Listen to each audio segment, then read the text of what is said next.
It's all about balance. McGraw-Hill, higher education does it again.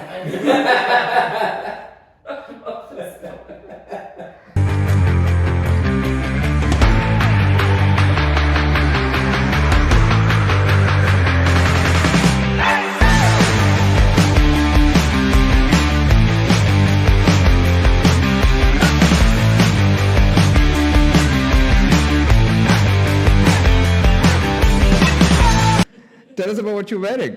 Yeah. So, had to do a fit check to start us off. Should I start from the bottom to the top or top to the bottom? What comes natural? I think maybe bottom to top. Start with the shoes. Okay. Let's go. Okay, so these are Camper. I go long on Camper. I believe in them as a brand. Very comfy boots. My socks are from COS. Highly recommend at the cash register at COS. They have like sparkly socks. Very special product that not many people know about. Is that a material? It's like sparkly nylon material.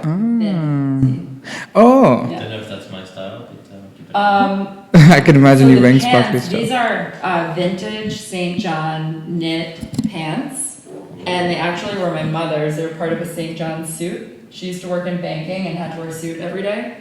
So she invested in all these St. John suits in the late 90s, and these are pants from one of them that I've had tailored and repaired many times. And actually, the bottom is like fraying from walking around Barcelona, so I have to get them fixed again. But I'm a big believer in having fewer things and taking very good care of them and getting them repaired. So that's sort of, yeah. But these are very special, like my mom's pants. it's very cool. It's like an heirloom. Yeah, it is.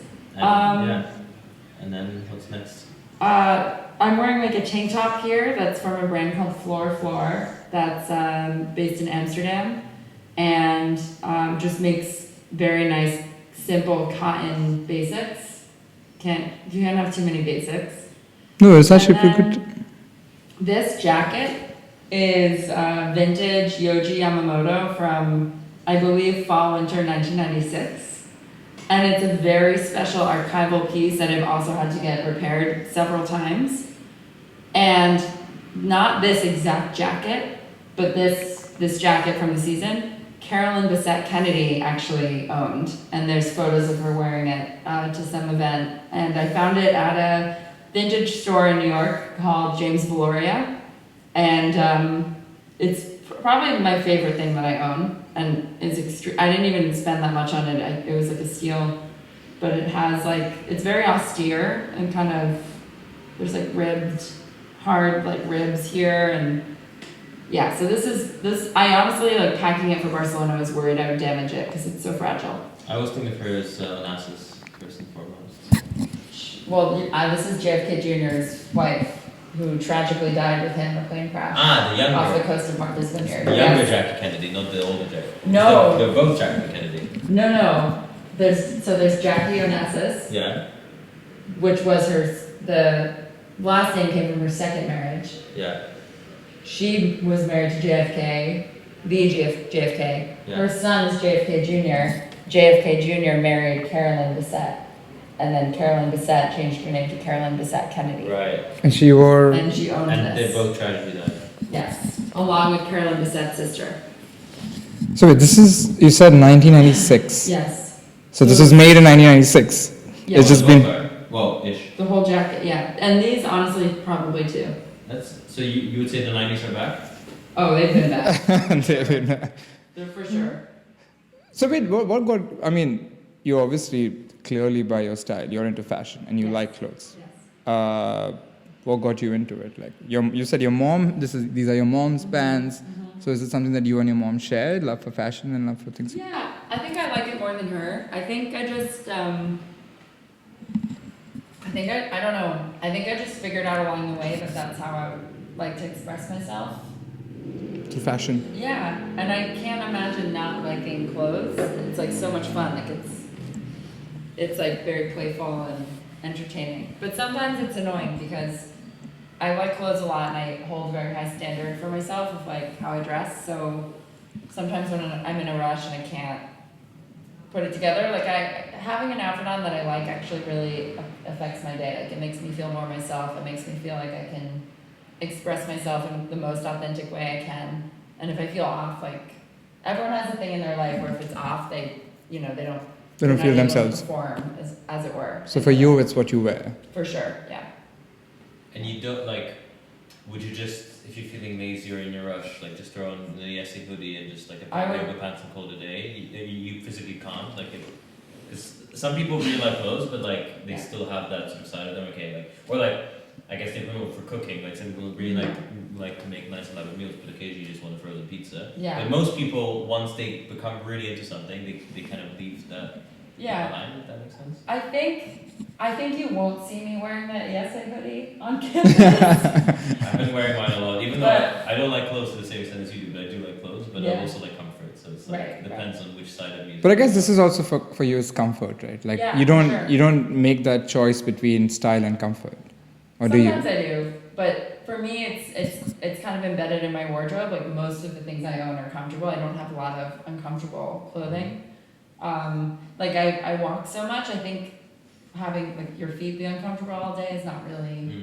That's not my thing. But Am I being judged for what I'm wearing? Then? no, you guys both. look Okay, from together. your style quotient, Pavel on Yeah, 10 and me on 10. Like, Oh, however would you rate it? No, Come no, on. no, let's not go numerical. It's Let's, too- Okay, not numerical, not numerical. Are we everything okay? Not everything needs So, to be okay, feedback. quantified. What we could do better? Okay, I'm sure there's things I could do better. I no negativity. Okay, positivity. What's good? What's good? Yes. Both of you are wearing really nice sneakers today. Thank you. Yep. I love the raglan cut of your sweatshirt. See how the arms are like diagonal? That's called a raglan sleeve. Okay. And you also have like a bit of a mock neck detail on Yes. the top. That's nice. Yes. And I like the paisley and this denim jacket. Looks very smart. thank you. Yeah. So we do have a good sense of style. Okay, now we're all stylish. Now we can proceed to the next part. Yeah.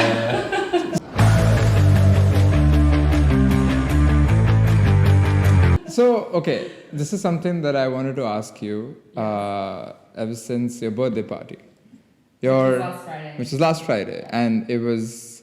We're going to cut to a video, like where we'll show the video as part of like this podcast.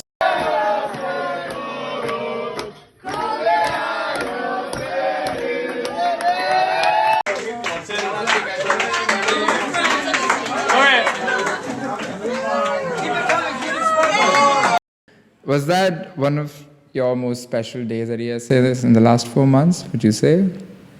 I think that's a leading question, but yes. No, yeah, it really was.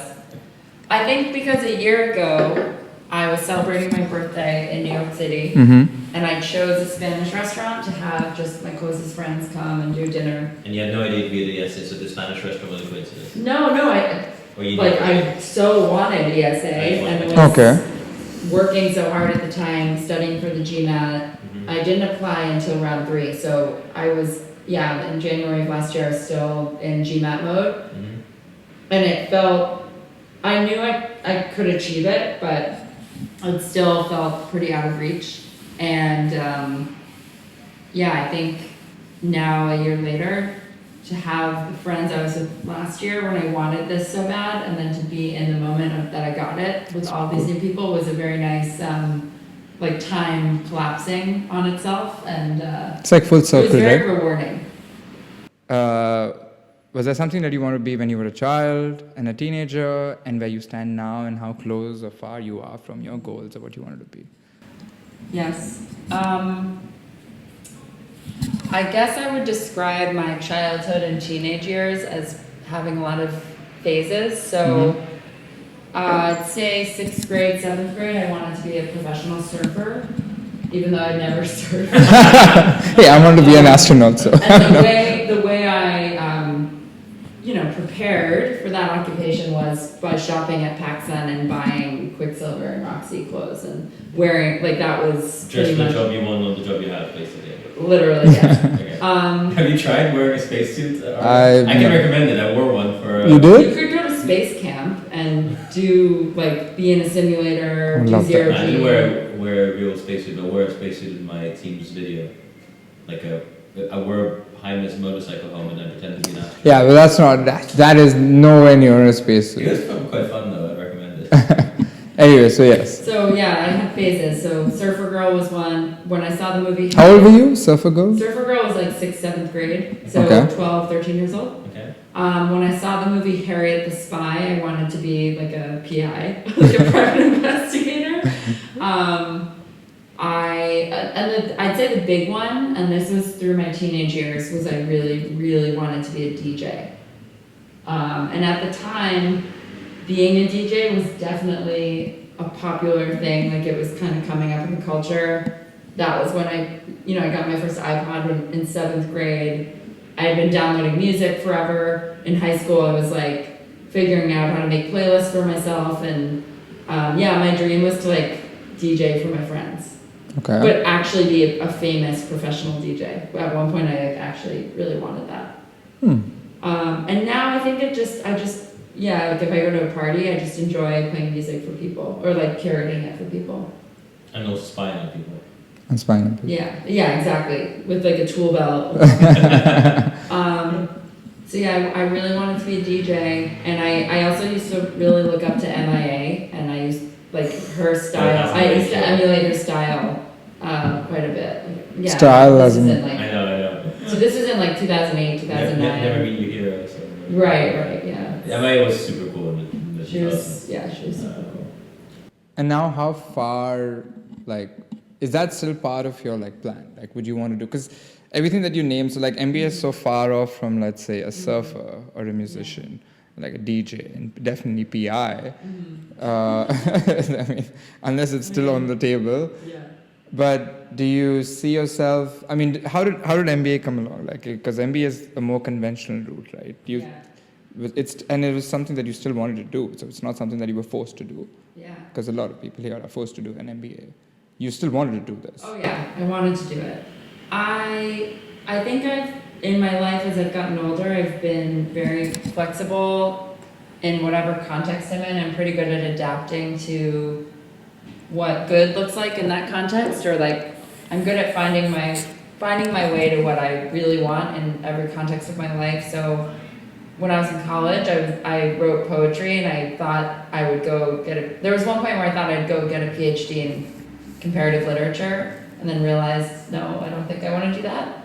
But I think I'm good at, once I'm in a context, I'm pretty committed to it. And so after college, I started working. I worked at a technology research firm, and I got really into tech and realized I really liked working, like being in the workforce, really liked being in tech. And I ended up working for 10 years before this, but I think I sort of hit a ceiling in my last job before the MBA, where I was managing people for the first time, managing a budget for the first time, and I was very aware of what I didn't know, and felt like after 10 years I just wanted to step back and invest in myself again and like learn those things. And I think I also, when I think about all the things I've been interested in my life, poetry, like, fantasizing about being a surfer, Harriet the Spy, private investigator, dream career, all of it is about like embodying a different world. And I've always also been very loyal to brands that I like, because I like feeling like I'm part of their world.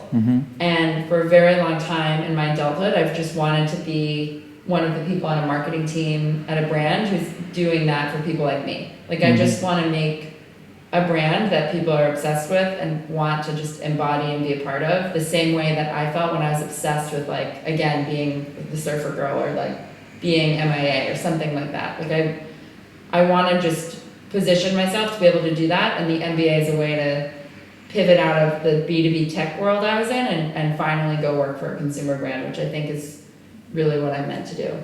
No surfing? So I would love to work for Roxy. So Roxy? Roxy is, Quicksilver Roxy is a brand. They make menswear, women's wear, accessories, and they're for surfers and snowboarders, and they have sponsored athletes, so professional surfers, snowboarders, and they were really big in the 2000s. They're still a big brand in terms of the size of their business, but they're not they're not very present in the culture. You don't see people really talking about them. And I just think there's so much potential there to make their brand more relevant to more people outside of the surfing world. And I'd love to go into a consumer brand and turn it around or change its direction or change its reputation. That would be very fun. Yeah. Which kind of loops us back to the fit. It's always about style. Like it seems like for you, everything is a lot to do with like. I mean, I don't want to put everything under one bracket of fashion, but like style and just like this lifestyle branding a person fashion is branding yourself, right? In some shape or form, is a big part of what you like to do. Yeah. And It's like about expression, right? So you can express yourself through the music that you play, or you can express yourself through poetry you write, or it can be through the clothes you wear, or that you help others pick. So it all makes sense. Yeah. And, you know, if you're a consumer marketer, you want people to be loyal to you, and if they think that buying your products or wearing them or using them is a form of self-expression, I mean, that's the highest form of loyalty you could ever ask for. You know, that's because they're... if you pick the brand to express yourself. Yeah. Interesting. So I'd like to be able I'd like to have the challenge of making that happen for a brand. This is the main question I want to ask us to end the section, which is, so you've come from a humanities background, like you mentioned, and it's also, like you said, you're kind of in the minority. I know very few people who are from the humanities background. You're either an engineer or you've come from the business background, accounting, and you've come to business school. Coming from humanities, that perspective, let's say, if we have people watching who want to do an MBA and they're from the humanities background, is it like far off from the world that you were a part of? Do you lose that essence of who you are? You know, that there's this creative aspect. I don't know my vocab is very weak. Whatever different elements of what a person from humanities background is, do you lose that when you come to, or there are strengths that you carry? I think it's on you to make sure you don't lose it if you don't want to lose it, because you don't have time to read as much or go to art museums or go to shows in the MBA. You just don't. And you're reading a lot, but you're reading cases, and most of your intellectual life is spent geared towards the MBA. So it's really up to you how much you want to continue the things you enjoy that are, you know, art, culture, reading, whatever. The good thing about having been a humanities major is it teaches you just the core skill set you need, where you can just look at any work of art, book, piece of music, whatever. And you find beauty in it? And just know how to think about it and have a framework for deciding if you like it, deciding what it means, putting it into context of other things that are made around the same time. So I'm grateful to just have that skill set. I can dive into it whenever I want, or completely turn it off and focus on other things. So I'm just grateful to have that part of me there, ready for me when I'm ready for it. But is it boring though? Is it boring though? Because I mean, inherently it's the business world, right? There is no room for these meta thoughts or different interpretations of what it's one business. You want to be profitable, and that's it. I don't know if I agree with that. I feel like a lot of the cases that we cover are so subjective, and then like a good marketing class. I mean, we've had the same professor. Like Inigo would sometimes ask a question. Literally half the hands would go for yes, and the other half would go for no. Even though his class was actually quite he always cracked the numbers first thing. There's still it's about risk tolerance. It's about these kind of subjective factors. Like some days you just don't like a product. It's the same. It's not the same as watching a movie, but it is kind of you watch an ad and some people think it's a great ad and people think it's a bad ad. And that's part of the business world for sure, right? So, I mean, advertising is the clearest sort of crossover, but I think there's plenty of others, like how you should handle an employee in a situation. It's not a right or wrong answer. That's kind of what leadership and business ethics are about, right? So I don't know. I mean, I don't want to answer for Laura, but I don't think there's a dichotomy here as such. I think there's some overlap. I agree. And I also think having a background in poetry, all the poems you've read in your life are rattling around in your head, and inevitably when it's time to write the title of a slide or think about what a product is called or, I don't know, put a pitch together, like, you're gonna have more of an ear for what sounds good and how it lands, because you've just absorbed that content for so long in your life, and it's always just going to be there for you. There's actually a book called The Rattle Bag, which is a compilation of poems by a poet named Seamus Heaney. And the idea is that, like, your mind is a rattle bag with all, like, a crazy assortment of songs that nursery rhyme songs, jokes, poems, all these things that you've grown up with, and they're just forever in your head, influencing how you perceive the world and how you communicate. So I like that. I always think about the rattle bag. Do you think everyone is so, like, okay, when I say I'm a dancer, I'm just trained dancer for 3 years, but I feel like everyone can dance. Dance is an expression of, like, you having a good time. Do you feel the same way about poetry? And do you think literature is innate to everyone, or it's just exclusive to few people? Like, are only few people good with words, or is that everybody? It's just... You mean reading or writing? Or both? Both, just either speaking or writing. Do you think literature is innate to just few people? Like, yeah, of course. I mean, everyone likes stories. As far as poetry goes, everyone at some point in their life felt moved by something, and whatever their internal dialogue or the images that came into their head when they were moved has the potential to be a poem. You just need to practice expressing it. Some people are better than others at taking what's in their head and putting it into words. But everyone feels it for sure. Yeah. do you think, so this was, I feel like words, language, speaking is a very low bandwidth way of expression. Like the thoughts, they're just like, there's sometimes, and I struggle with it, maybe because I'm not good with words, I struggle with like expressing my thoughts. Let's say a simple thing like, if I say I'm happy, that happiness comes in so many forms. It's difficult to express what happiness is in my mind or what I'm feeling. I feel like that low bandwidth of words is where poetry kind of cracks that. Like they take the same words that we use in like normal terms, and then they kind of place it here and there, have rhymes between a few words, and that expression of a certain feeling just becomes so much more like elevated. That I find super amazing, and it's not something I'm good at. I can never express well. Are you good with words? Are you very hard on yourself? No, I think. I agree with Laura. No, I think I feel like if you say you're not good with words, then like it's kind of an insult. If you're not good at words, then No.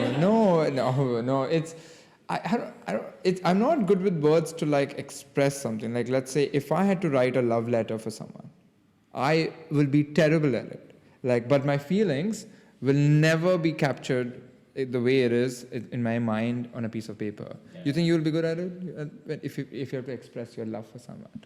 You think you can express it exactly the way it's on your mind on a piece of paper? I think I would. I think it, like first pass, first draft, it would just come out as a bunch of descriptions of images and like words. But I think what people are challenged by is it's very, very hard to avoid cliche. And so when people talk about love, they immediately say, they'll turn to cliche because that's easy. It's like a crutch. So they'll say, you gave me butterflies, or you took my breath away. Like those don't mean anything anymore because they're so overused. The key to expressing that you love someone is being specific about what you love about them, because that gets closer to like your image of them in your head and like why you like them so much. I think. At least that's how I express it. I get like very specific. Like, have you ever written a love letter? Yes. I've written two. One was to someone I was very much in love with. One was to someone I thought at the time I was in love with, but in retrospect was not. Can you tell from the letters which one's which? Interesting. Very good question. Yeah. Oh. Yeah. And do you still have the letters? That is not the show and tell. Don't worry. No. You sent them physically. They exist just in my head. No, you never sent. Oh, you never wrote it. Oh no, they were sent. Okay, so they might still exist. They could be out there somewhere. I feel like if someone sent me a love letter, I would definitely keep it, unless like it was like cathartic to get rid of it. Yeah. But I feel like I'm a bit of a hoarder in general, and no one's ever sent me love letters. I feel like if someone sent me a love letter, So no, maybe some like anonymous admirer will talk about it. And you're out there. I've sent 2 and I've received 2. 1,000. 2 that were really 2,000. 2 that were really notable. I'll never forget them. Oh, and you kept it. No, I did not. I hated my page. Oh no, I have one. In my storage locker in Providence, Rhode Island. Aw. Yeah. Sent 2, received 2,000, but 2 are notable. Yeah. That's a very good balance. 2 is to do. Yeah. So is that your show tally? Let's say for a friend, would you like expressing to a friend? I don't think anyone ever does that. We don't write anything for a friend. We never express things even to our friends. Forget a love partner, a partner like that's a different tangent. Yeah. But even for friends, there's never like a. We just have I would like to. A woman, I think. I also think we have different forms of expression. Yeah. Like we don't have to write long letters. We can write texts. And if you read like sort of a bit navel gazing, but sometimes I like to read through old text conversations that I've had with friends. And like you're definitely expressing something. You're not expressing something like poetic that like is gonna be shared after I die in like a bound volume. But to me it's meaningful, and I hope it's meaningful to them as well. Yeah. When I was in college, I studied abroad in Paris for a semester, and that semester is when I became very close with my still best friend Hillary, and we were studying in Paris together. And every night, we had a lot of homework in the program we were in, so every night we were at home in our host family's apartments on separate sides of the city using GChat to just talk to each other. And we still have the log of our conversations at that time, and that was when we really became close, and we both reference back to some of the bars, frankly, and GChat. And it's like one of the most cherished things I have. It's in my Gmail somewhere. But So you speak French as well? but that's it.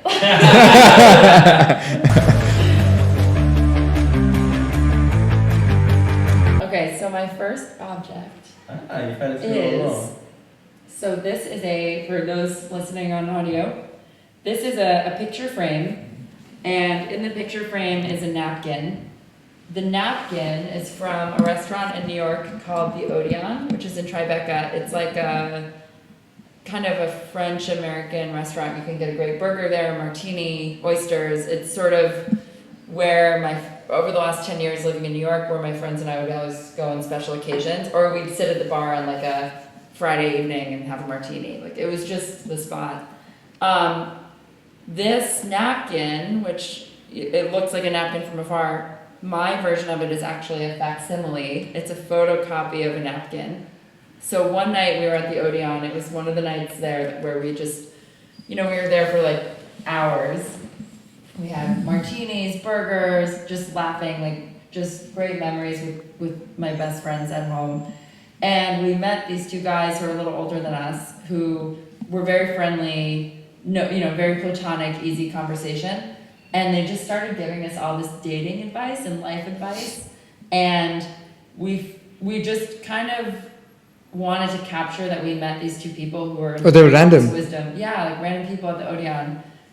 And my friend Hillary jotted down some of their wisdom on a napkin. Hillary of the GChat fame. Hillary, GChat fame. Shout out to Hillary. Shout out to Hillary. And it's so funny because reading it back, I honestly don't really know what it means. I was so excited to hear. Okay. There's a little stick figure holding like what looks like knives, like twirling knives. Like, I don't know. But were they giving good advice, or did you just find them entertaining because they were giving like stupid advice? Do you remember? It was a mix of both. Okay. I think it was a mix of us being so amused and kind of stepping outside of ourselves and saying, wow, like look at this funny night we're having. Yeah. But also genuinely being at a point in our lives. I think I was 29 years old here, genuinely being at a point in our lives where we just were soaking in all the wisdom from people who were older than us, because we were about to turn 30. We're in relationships, dealing with work challenges. Like we were so thirsty for this kind of thing.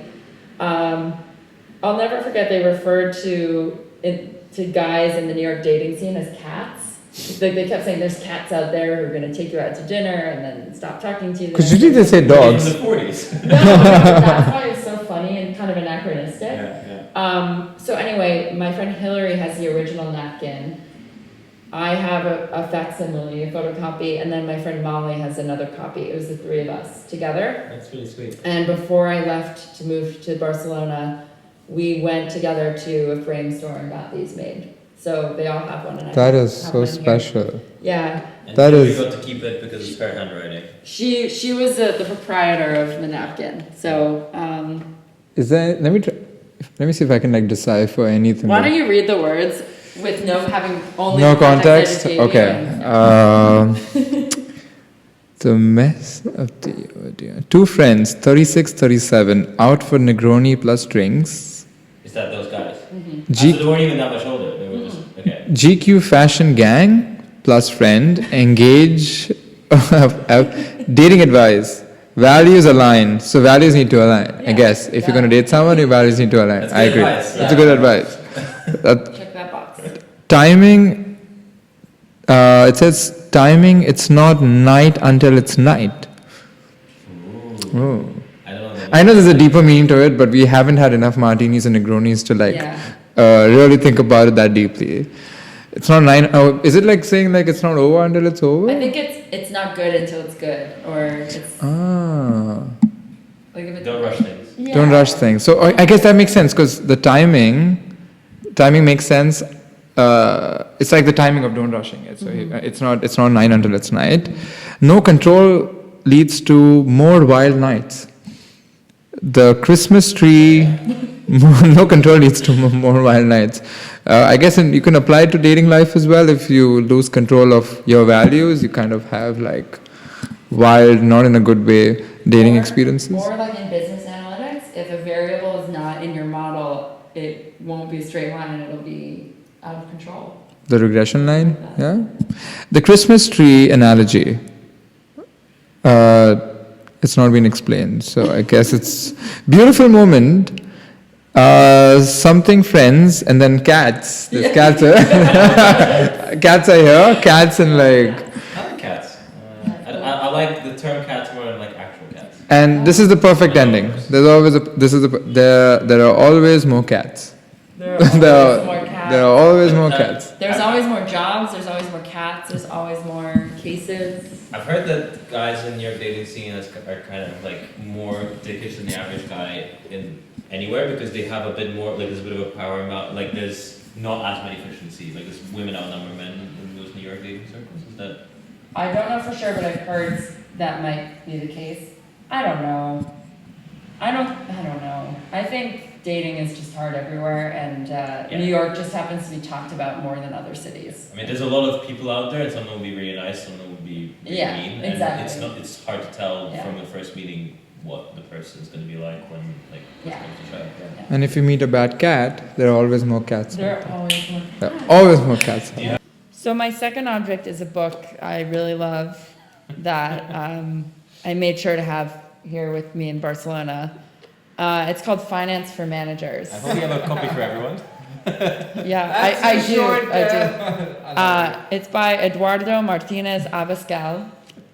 And I just think it's McGraw-Hill, higher education does it again. I mean, I love this book.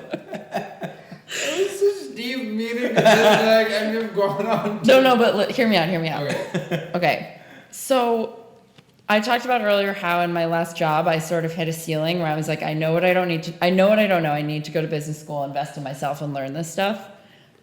What's contained in this book is like why I'm here. This is why I'm here. This is the stuff I've needed to know for so long, and I feel so much more powerful and assured and confident knowing it. And I don't know it perfectly, but this is like the weakness I came here to push through. And I just think it describes these things so well. You said that the other day. You're like, we should have read this before accounting. Yeah. And I don't know. For some reason, the way it's written, the way it's set up is just hitting really hard for me. And 5 pages in, I gotta say, it's good. As a guy from the finance Listen. background, I must admit that it's written they haven't written in that very boring, a very, how do I put it, like this monotone way that typical finance books are written. Yeah. This seems a bit more interactive. Yeah. And it's very simple, easy to read, but also you get the concepts right. Yeah. I have to admit, it's a Yeah. decent book. And I think, so the back of the book says, this book explains everything a manager needs to know about finance and transforms seemingly complex financial information into data that makes sense. I mean, come on. But you read 5 pages. No, but the other thing about it that is impressive to me and in some ways kind of moving, not to be dramatic, I can't believe I can believe, but I just think it's so satisfying that you can look at a P&L and a balance sheet and a cash flow. Yeah. And just with those numbers, especially when you're given a few years of them, you can start to unravel like what is going on at this company. There's people who work there who go home every day, who have families, who like sit at their desk, who have all these worries and are making these decisions. And there's like doll parts moving from one part of the country to another to be assembled and then sold. And you can just unpack like this whole world of what's happening in a company just by knowing how to read a P&L and a balance sheet. And I know that's why we're here in the business school, to be able to learn this, but it's just really hitting me in this class that it's almost like a superpower. And I know there's so many people in the world who can do this, but to be able to do it for myself, I'm finding to feel really satisfying and kind of poetic, I guess. It's a nice compliment to the comparative literature. Yeah, side. yeah. You can look. A lot of people can do this or do that, but there's not that many people who can do both. So. Yeah, and I'd like to be able to do both. I really would. Well, just give it how many more pages? The one thing, and maybe you guys can help. The one thing I'm still struggling with is reading a cash flow statement and gleaning insights from it. I'm still like kind of come up short. I don't have much to say. Hey, you just started like 3 months back. Yeah. So I'm trying to get there. I mean, it will only take someone who's from humanities and has done literature to be so poetic about P&L. As an accountant, I have never looked at a profit and loss statement and been like, and given the examples that you gave of this girl and then like how beautiful this is. Yeah. It only takes, and that I think I enjoyed that part. There are these different perspectives because you have these, and I have a few other examples as well in my class, and they have nothing to do with like accounts and finance. And I look at it, it's just so interesting. And someone who's like looked at it for like 7-8 years, I'm like, what the fuck is interesting in this? Like, this is the most boring shit that you can find. But that different perspectives of like things that we learn, that's very, because usually you're used to when you do undergrad or you do graduation, everyone is kind of pretty much the same in terms of profile. Mm-hmm. So you don't really get multiple perspectives of different subjects. But here, if someone who's like who loves poetry, and then you have someone who's done business, someone's done finance, and then all of them are reading the same book. So you're going to get like so many different perspectives. Yeah. That's pretty cool. Yeah. All right, show and tell. Mm-hmm. That was a good segment. Thank you. Thank you. It's my segment, so Yes. Thank you. Again, let's every episode I'm going to remind our guests. No, but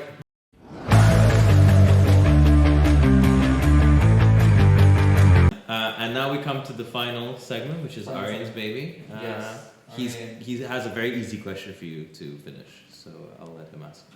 it's a very easy question. Mm-hmm. We like to always end with one standard question for everyone. Yeah.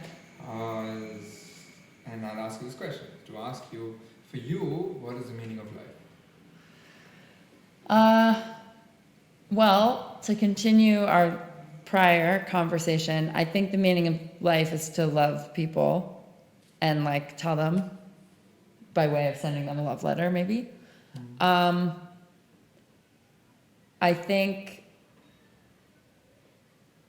also think the meaning of life is to figure out just sort of what do you stand for or what's important to you, and then just do it. So even the most mundane things, like I think it's really important to send thank you notes, and I just try to do that all the time.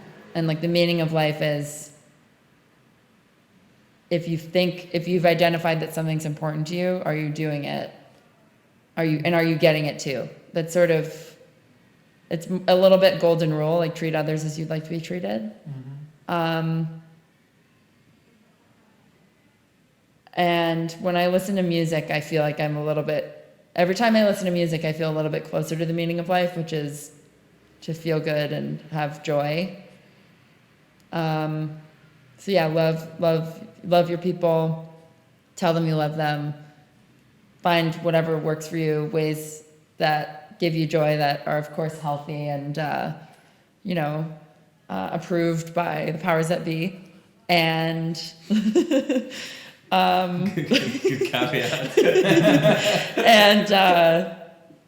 and yeah, just kind of try to do the things that, if you think things are important, just try to do them.